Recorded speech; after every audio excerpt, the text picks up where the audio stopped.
in which they're using the bonus money that they receive from their just under 200 acres that they have for capital projects that include a new terminal that's underway, being built right now in 2010, as well as a new air traffic control tower that's planned for next year.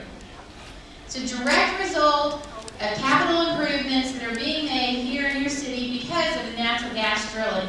And that's not including the royalties that they will earn in the future. And the city as well. The city has been able to lease a very large number of their acres. They own about 2,700 acres in general, and they lease 2,400 of those.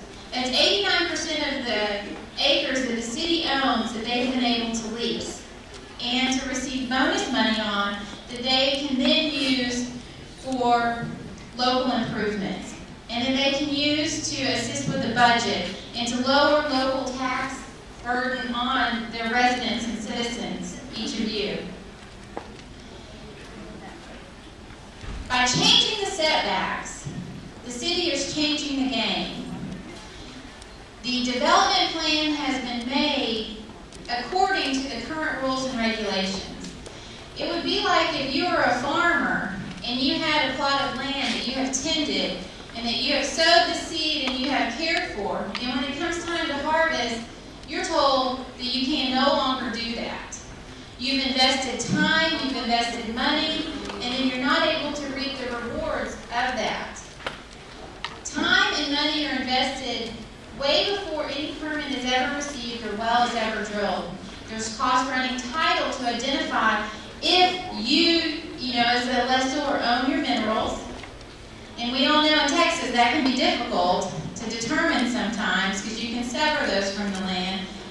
You also look at cost for surveying the land, for constructing the pad site. All of this goes in before the well is ever drilled and way before any royalties are ever paid.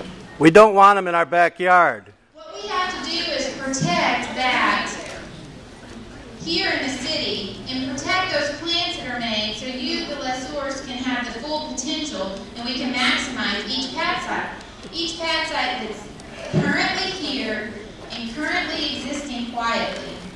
Like I said, there's 24 existing pad sites at Chesapeake's here in the Barnett Shale. And for the last 3 years, probably 22 of those have gone virtually unnoticed.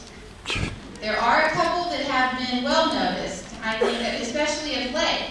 And we pride ourselves on trying to work through some of those issues and work with the local communities when we can do it in a respectful and mutually beneficial way on that.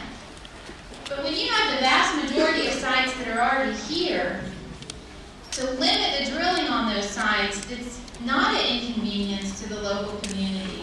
It's just leaving, like I said, natural resources that can fuel our economy and royalties that can go into the local economy undeveloped. Our goal is not to divide any community. It's not to target one group over the other. We sent out the invitation to this meeting to every lessor here in the city of Grand Prairie equally. And that's why we have such a wonderful turnout tonight. But like I said, we're not trying to pit one group against the other. We're not trying to work against the city, against the school district, against anybody, against any of you. We want to work together for a win-win solution. We feel the same as any leader of this community. Ensuring the quality of life for the members of the community is important. We're members of the community too, and so we don't want to disrupt that quality of life. There's over 1,000 Chesapeake employees that live here locally with their friends and family, that are starting families like myself here in the community as well. And so we want to protect that quality of life as well. We want to work together with each of you, with local neighborhood leaders, with city leaders, city staff, to find mutually beneficial ways to reap the benefits of the Barnett Shale. To make sure that those royalties are able to help each of us individually, whether whether it's paying for our prescription drugs, whether it's paying for our gym memberships, or helping with our children's education, as well as increasing the job growth and potential that we've been benefiting from here over the last few years, and looking at the long-term royalties that can have a significant impact here in this community and for each of you. Are you going to talk about the process? So what can you do exactly? Is another question that we were getting quite often and want to address. You as a royalty owner can make your voice be heard. Okay? You can have an impact where maybe the operator can't. You can say you want your minerals protected, and you don't need to say it to us, but you need to say it to the leaders in the community who make a difference. They need to hear from you. They want to hear from you. They hear from a very select number of people. They need to hear from the people who truly have investments in the production of natural gas in the area. And that is each of you as lessors. We have support cards that you can sign here tonight that basically say, yes, I support natural gas drilling. I support repealing the moratorium to allow more permits to be approved. And I support the current setbacks as they are for the current sites that are existing peacefully here in the city of Grand Prairie. You can also go online and fill out one of those support cards if you're not able to do it tonight. Or if you have neighbors or friends who ask you about it later, they can do that as well online.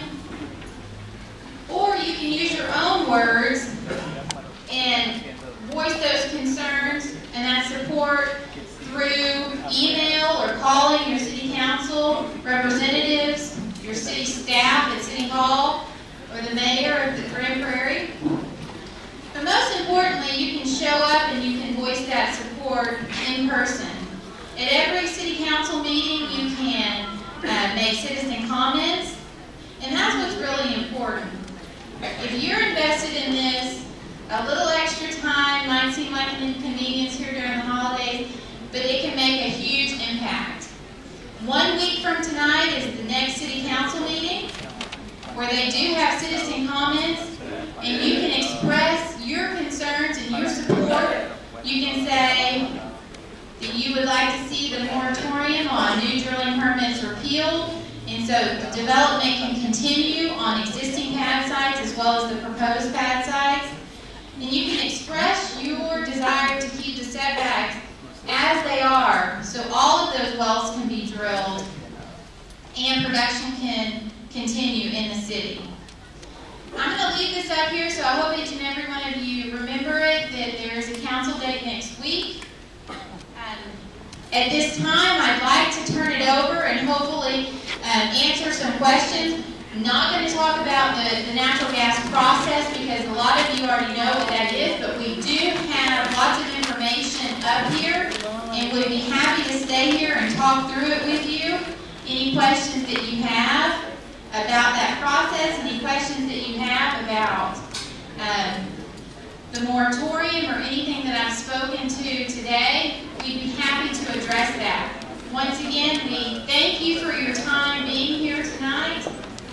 We don't want this to end the conversation. You can always call us or email us at the Ask Chesapeake numbers. Everybody should have that in your packet that you received. And we strive to have a 2 business day turnaround on that. Okay? After a large meeting such as this, you can imagine we'll get even more calls. And we've been receiving a very high volume, so we'll get to you, we promise, with any questions that you have. Anytime you email us, letting us know your address and your contact information is very important, so we can look up any particulars about your property and answer any questions that you have about your property. So with that, I thank you for coming out here tonight and hope that I've answered some of your questions, and we'll be happy here to answer more of your questions. Royalties won't compensate for lost property values. The economy's bad. How about the poisons? And it's not because of the gas. Because of the economy. The poisons they left behind for us to clean up. If I had truck tomorrow walking through the street. They won't pay for your medical bills either. Yeah.